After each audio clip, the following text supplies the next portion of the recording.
الحمد للہ والصلاة والسلام علی رسول اللہ، اما بعد۔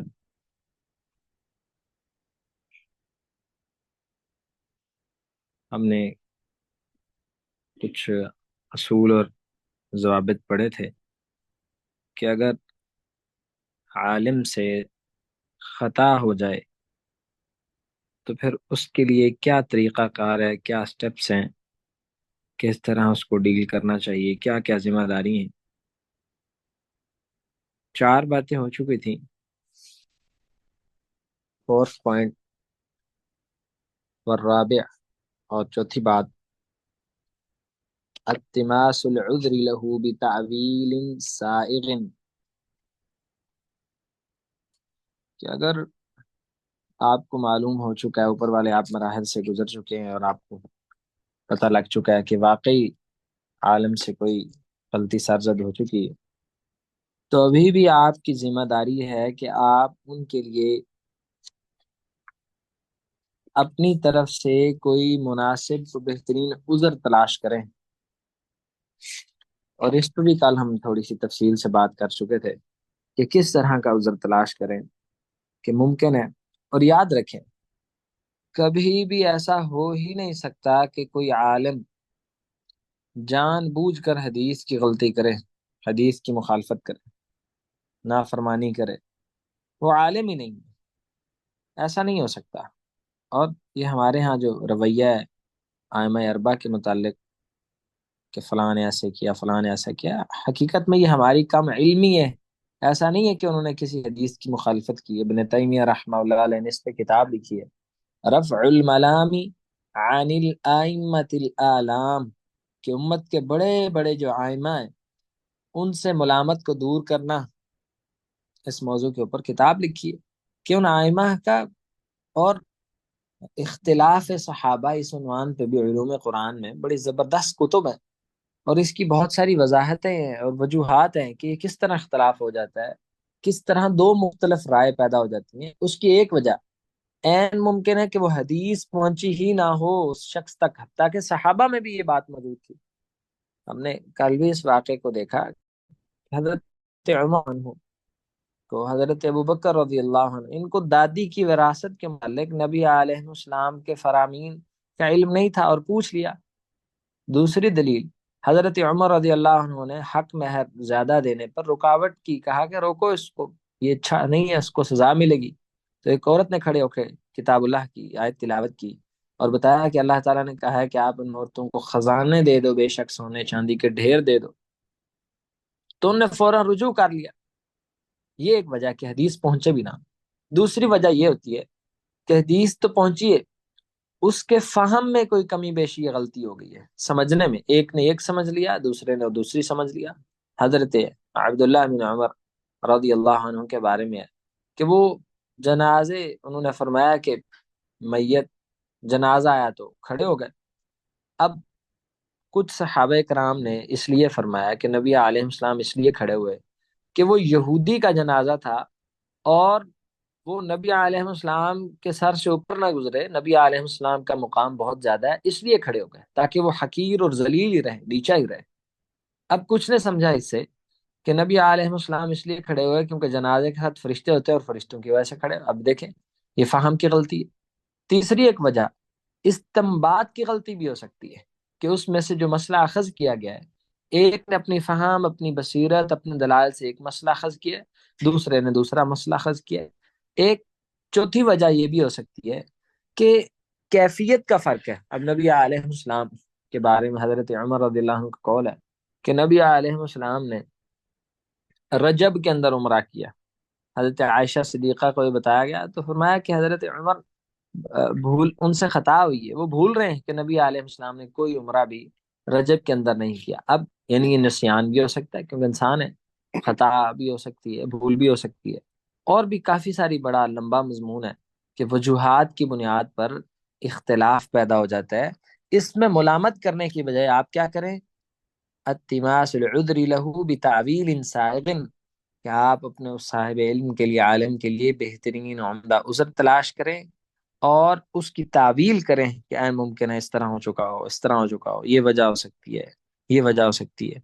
اور والخامس بذل النصح له بلطف وسر، کہ ان کو پھر نصیحت کرے بلطف، نرمی سے، وسر، اور چھپ کر، کہ پھر ان کو چھپ کر اور نرمی سے نصیحت کرے، لا بعنف وتشہیر، اور اس کی تشہیر بھی نہ کرے اور اس میں سختی بھی نہ کرے، چھپ چھپ کے تنہائی میں اکیلے میں نصیحت کرے۔ اور ہم سمجھتے ہیں اصلاح کا طریقہ یہی ہے کہ جب بندہ اپنے کسی محبوب ترین انسان سے، جس سے اس کی بڑی الفت ہو، بڑی محبت ہو، حسن زن قائم ہو، اور اس کے فہم و گمان میں بھی نہ ہو کہ ایسی خطا نہیں ہو سکتی، اگر پھر بھی وہ خطا سرزد ہو، تو وہ یقیناً چھپ کر ہی اچھے طریقے سے نصیحت نرمی سے کرتا ہے۔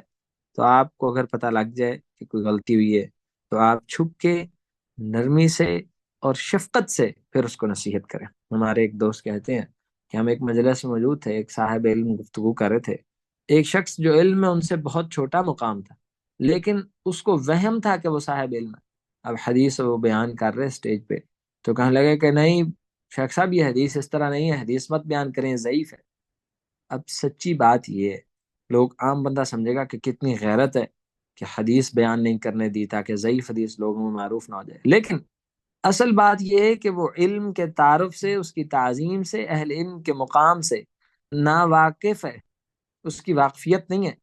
اگر واقفیت ہوتی تو پھر یہ انداز ہی نہیں ہے اہل علم کا کہ اس طرح بھری مجلس میں رسوا کیا۔ آپ بتائیں کہ لوگوں کے ذہن میں کیا گیا ہوگا؟ ایک کہ یار کتنا بڑا عالم ہے، کس نے فوراً غلطی ٹوک دی۔ دوسرا، اب اس کے بارے میں کیا تاثر گیا ہوگا کہ یہ غلط حدیثیں بھی بیان کرتے ہیں، یہی پہلے تاثر ہے نا غلط، کہ یہ مسائل چھپاتے ہیں۔ اور ہم نے حدیث میں پڑھا ہے کہ نبی علیہ السلام سے حضرت معاذ نے جب پوچھا فلا ابشر الناس قال لا فیتکلوا، آپ لوگوں کو یہ بات مت بتاؤ، لوگ اس پہ تکیہ ٹیک لگا کے ریلیکس ہو جائیں گے۔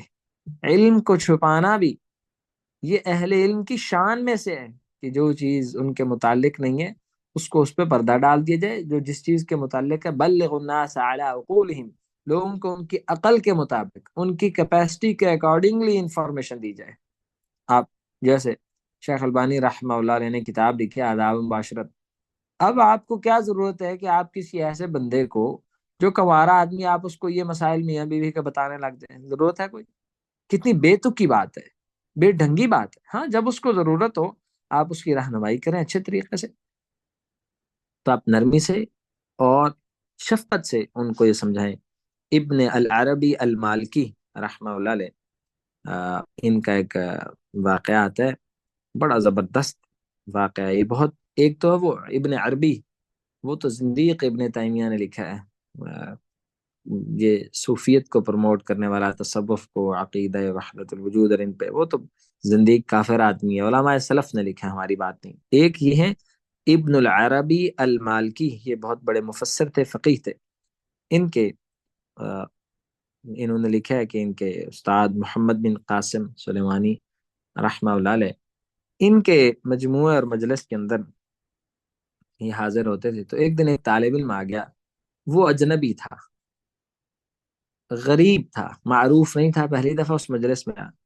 تو جو ان کے استاد تھے وہ فرما رہے کہ ظہر نبی صلی اللہ علیہ وسلم وطلق نبی صلی اللہ علیہ وسلم وعلا نبی صلی اللہ علیہ وسلم، کہ نبی علیہ السلام نے زہار بھی کیا، نبی علیہ السلام نے طلاق بھی دی، نبی علیہ السلام نے ایلا بھی کیا۔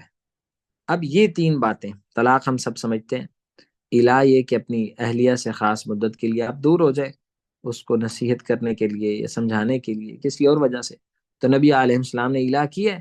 جب حضرت عائشہ سے نبی علیہ السلام نے فرمایا تھا کہ آپ نے کہا تھا میں 1 مہینہ دور رہوں گا، تو آپ 29 دن بعد واپس آ گئے، تو فرمایا کہ مہینہ 29 دن کا بھی ہوتا ہے، تو طلاق بھی دی ہے نبی علیہ السلام۔ لیکن یہ جو زہار ہے اس کو اللہ رب العزت نے نافرمانی کا۔ اب وہ شیخ صاحب نے یہ الفاظ مجلس میں کہے، تو وہ جو اجنبی اور غریب آدمی تھے وہ اٹھے اور اپنے اس شیخ محترم کے پیچھے چلتے چلتے چلے گئے۔ اب شیخ صاحب نے دیکھا کہ ایک شخص میرے پاس آ رہا ہے، تو ان کے گھر تک پہنچے، انہوں نے پوچھا کوئی سوال ہے بیٹے؟ تو فرمانے لگا ان کے میں آپ کی مجلس میں شامل ہوا تھا، میں آپ کی حضرت المجلس اليوم متبرک بعلمی کا، کیا پیارا انداز ہے کہ میں آج آپ کی مجلس میں اس لیے شامل ہوا تھا تاکہ آپ کی مبارک علم کی برکت کو سمیٹ سکوں، اس لیے میں آج مجلس میں شامل ہوں۔ لیکن میں نے سنا کہ آپ فرما رہے تھے کہ نبی علیہ السلام نے طلاق بھی دی، ظہار بھی کیا، الا بھی کیا۔ تو فرمایا کہ طلاق تو دی ہے، الا بھی کیا ہے، لیکن ظہار تو گناہ ہے، اور نبی علیہ السلام گناہ کا کام نہیں کر سکتے۔ اب یہ بات انہوں نے شیخ کو فرمائی۔ اب سنے، حیران کن بات ہے، اللہ کرے ہمارے اندر ایسا اخلاص، ایسی عاجزی پیدا ہو جائے کہ جب اللہ کے لیے کوئی کام آپ کر رہے ہو، پھر اس میں غلطی تسلیم کرنے میں کیا حرج ہے؟ پھر کسی کے عیب پہ پردہ ڈال کے تنہائی میں نصیحت کرنے میں کیا حرج ہے؟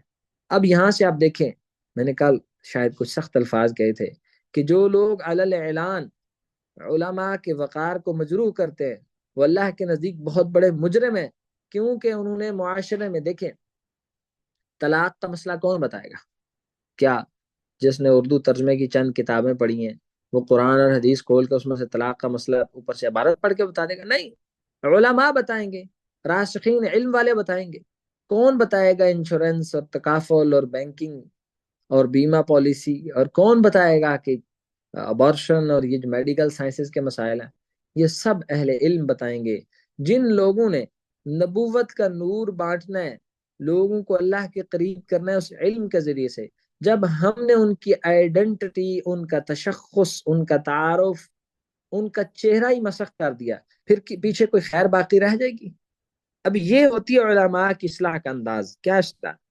جب انہوں نے شیخ کو یہ کہا کہ شیخ محترم آپ نے یہ فرمایا، انداز پہلے دیکھیں کہ میں آپ کی مجلس میں آپ کے علم کی برکت کو سمیٹنے کے لیے حاضر ہوا تھا، لیکن مجھے لگا کہ آپ نے یہ فرمایا، یہ بات تو درست معلوم نہیں ہوتی۔ یہ نہیں کہا آپ نے قرآن کے خلاف کہہ دیا، جیسے ہمارے ہاں کہتے ہیں دوران تقریری، مولوی صاحب ہے گل کتوں کر رہے ہو؟ یہ علم سے نا واقفیت کا انداز ہے۔ اب شیخ فرمانے لگے، انی تائب من ذالک جزاک اللہ عنی معلم خیر، میں اللہ کے حضور اپنے اس عمل پہ توبہ طائب ہوتا ہوں، اور اے میرے استاد، مجھے خیر کی تعلیم دینے والے، میں آپ کا شکریہ ادا کرتا ہوں۔ یہ استاد نے الفاظ۔ اب وہ وہاں سے واپس آ گئے۔ اگلے دن پھر جب مجلس جمی تو یہ شخص بھی اس مجلس میں موجود تھے، استاد بھی مجلس میں موجود تھے۔ اب یہ سر چھپا کے بیٹھے کہ کہیں استاد کل والا معاملہ یاد نہ آئے یا شرمندگی نہ ہو، یہ احساس تک نہ ہو، سر چھپا کے بیٹھے۔ اچانک ایسا ہوا کہ استاد کی نظر ان پر پڑی، استاد نے ان کو بلا لیا۔ اب یہ تو پریشان ہو گئے کہ استاد محترم نے آج کیوں بلا لیا؟ جب گئے تو استاد نے سارے شاگردوں کو مخاطب کیا اور مخاطب کر کے کہا کہ انی معلم لک، میں تم سب کا معلم ہوں، استاد ہوں، اور یہ جو شخص ہے یہ میرا معلم ہے۔ کیونکہ کل اس مسئلے میں مجھ سے خطا ہوئی اور اس نے میری اس طرح اصلاح کی اور اس کو دعا دی، ان کا ماتھا چوما۔ اب وہ شخص کہتے ہیں کہ میرے چہرہ سرخ ہو گیا، رونٹے کھڑے ہو گئے کہ یہ کیا ہوا۔ اب آپ یہاں سے دیکھیں کہ طالب علم کے لیے کتنے آداب ہیں اس واقعے میں، اور استاد کے لیے کتنے زیادہ آداب ہیں کہ اپنی غلطی کا اعتراف کیا، ان کو ماتھا چوما، دعا دی۔ یہ ہوتا ہے بڑا بڑا بندہ اپنے کردار سے بنتا ہے، اپنے عمل سے بڑا بنتا ہے، بڑا باتوں سے نہیں بنا جاتا، بڑا بڑے ٹائٹل سے نہیں بنا جاتا، بڑا ڈگریوں سے نہیں بنا جاتا۔ یہ وہ انداز ہے۔ یہ علم کی تعظیم میں اگر علماء سے خطا ہو جائے تو اس طرح ان کی اصلاح کرنی چاہیے۔ والسادس حفظ جنابہ فلا تدہر کرامتہ فی قلوب المسلمین، کہ مسلمانوں کے ان کے حقوق کا خیال رکھے اور مسلمانوں کے دلوں میں سے علماء کے وقار کو ختم اور ضائع نہ کرے۔ ومما يحذر منه مما يتصل بتوقیر العلماء، اور علماء کی توقیر میں سے یہ بھی ہے کہ بچے ان کے مال کی اہانت سے، ان کی عزت کی تحقیر سے، اور پھر ایک کام اور بھی کرے، ازدحام علی العالم، عالم کے گرد جھم گھٹا جب لگ جائے۔ یہ عرب میں رواج ہے کہ مسجد نبوی سے یا حرم مکی سے آپ دیکھیں علماء نکل رہے ہوتے ہیں، سینکڑوں کی تعداد میں شاگرد، سائلین، سوال کرنے والے سوال کر رہے ہوتے ہیں، پوچھ رہے ہوتے ہیں، اور ایک جھم گھٹا لگا ہوتا ہے، اور یہ ابو دردہ، امام مالک، اور یہ آئمہ کی شان تھی کہ یہ جب چلتے تھے تو ان کے شاگرد ایسے ہوتے تھے جیسے بادشاہوں کے مصاحب ان کے ساتھ چلتے ہیں۔ یہ علماء کی شان تھی۔ وَالتَّضِيقُ عَلَيْهِ، اور آپ یہ نہ ہو کہ اس عالم کی گرد جھمگھٹا بنا کر کھڑے ہو جائیں، رش ڈال دیں اور اس رش سے اس کو تکلیف ملے، یہ اس کا اکرام نہیں ہے۔ حسین بن حشیم یہ عالم گزرے ہیں، تو یہ اپنی سواری پہ جا رہے تھے، تو ان کے طالب علم بڑی کثرت سے ارد گرد جمع ہو کے سوال کرنے لگ گئے، پوچھنے لگ گئے، حتیٰ کہ یہ سواری سے گر گئے اور گر کے فوت ہو گئے۔ تو یہ اکرام ہمارے ہاں پاکستان میں تو بہت کم، ایسا ہے شاید نہ ہونے کے برابر ہے۔ ہاں، نعت خان، واعظین، خطبہ اور کرتب دکھانے والے ان سٹیج پہ ملا نما فنکار، ان کے گرد اس طرح کے کوئی جھمگھٹے دیکھنے کے اتفاق ہمیں بھی ہوا ہے۔ تو اللہ کرے کہ یہ اصلاح، اور یہ اصل میں حق ہے علماء کا، اللہ تعالیٰ یہ خیر کا اصلاح کا ماحول یہاں بھی پیدا کرے۔ آج بھی عالم اسلام کے ایک عظیم محدث اور شیخ عبدالعزیز علوی رحمہ اللہ علیہ فوت ہو گئے ہیں، اللہ تعالیٰ ان کی مغفرت فرمائے، اللہ مغفر لہو ورحمہ، اللہ تعالیٰ ان کے درجات بلند فرمائے، ان کی حسنات کو قبول فرمائے، اپنے فضل سے اس کو بڑھا دے۔ اور 50 سال صحیح البخاری پڑھائی ہے انہوں نے، ماشاء اللہ 50 سال پاکستان میں سب سے زیادہ صحیح البخاری کی تدریس کی ہے۔ اور عاجزی اور سادگی ان کی اتنی کی، فیصل آباد سے دور ایک گاؤں ہے ستیانہ کے قریب 36 یہ ان کا پرانا گاؤں ہے، آج بھی وہاں جمعہ پڑھاتے تھے بالکل سادہ انداز میں۔ اور اصل میں حافظ احمد اللہ ان کے والد محترم تھے، یہ ان کے 5 بیٹے تھے، پانچوں شیوخ الحدیث ہیں، پانچوں۔ دیکھیں اس باپ میں کتنی خیر اور کتنی زیادہ برکت ہوگی۔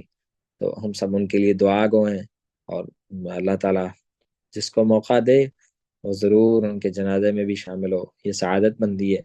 میں نے بھی صبح پہنچنا مشکل ہو جائے گا، ابھی سفر پہ نکلنا ہے، کلاس سوچا تھا کہ مس کرتے ہیں، لیکن اس لیے مختصر سی کلاس ہم نے ضرور پڑھ لی تاکہ ان کے جنازے میں شامل ہو سکیں۔ اللہ تعالیٰ ہم سب کو جزائے خیر عطا فرمائے۔ اور یہ اللہ کے لیے آپ نے لیس العلم بکثرت الروایہ، علم کثرت روایت کا نام نہیں ہوتا، اور علم کثرت تعداد کا نام بھی نہیں ہوتا کہ کتنے پڑھنے والے سیکھنے والے ہیں۔ ومن اخذہ اخذ بحظ وافر، جو اس علم کو سمیٹ لے وہ تو پھر بڑی خیر سمیٹ لے گا، اصل بات یہ ہے۔ تو ہم سارے جتنے بھی چیزیں اس کو نظر انداز کرتے ہوئے، تغافل برتتے ہوئے، تغافل برتتے ہوئے بس یہ دیکھیں کہ ہمیں خیر جو مل رہی ہے اس کو سمیٹیں اور بڑھتے چلے جائیں۔ اور ہم اس علم کے ذریعے کسی مقام تک نہیں پہنچنا چاہتے، بلکہ ہم چاہتے ہیں کہ ہم اس علم کے راستے میں فوت ہو جائیں اور اللہ کی جنت تک پہنچ جائیں۔ کان عندي اللہ اعلم بالصواب، وما توفیق الا بالله، والسلام علیکم ورحمۃ اللہ وبرکاتہ۔